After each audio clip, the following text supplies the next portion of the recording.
एक शहर की एक गली में एक पुराना मकान था। उसमें एक बूढ़ा व्यक्ति रहता था। उसका न कोई रिश्तेदार था न कोई दोस्त।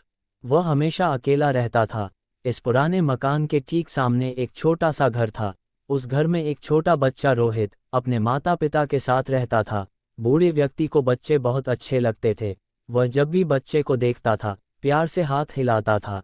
छोटा बच्चा भी अपनी खिड़की में खड़े होकर जवाब में उसकी ओर देखकर हाथ हिलाता था।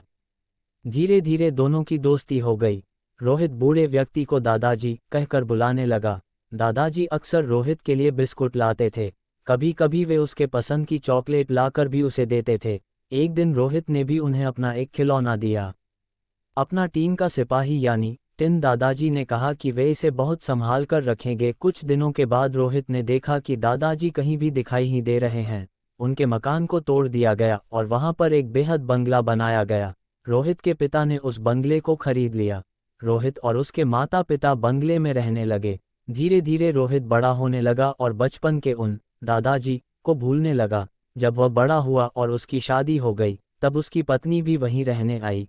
एक दिन वह अपनी पत्नी के साथ बंगले के बगीचे में हाथ से एक गड्ढा खोद रहा था। वहां वह एक बीज बोना चाहता था, तभी उसकी उंगली में कुछ चुभा।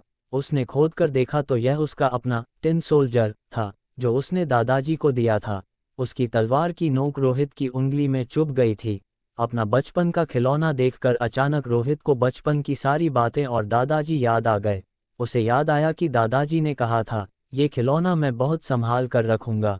रोहित ने अपनी पत्नी को बचपन की वह सारी बातें सुनाई। सुनाते सुनाते उसकी आंखें भर आई। वह टिन सोल्जर रोहित ने अपने घर में सजा दिया।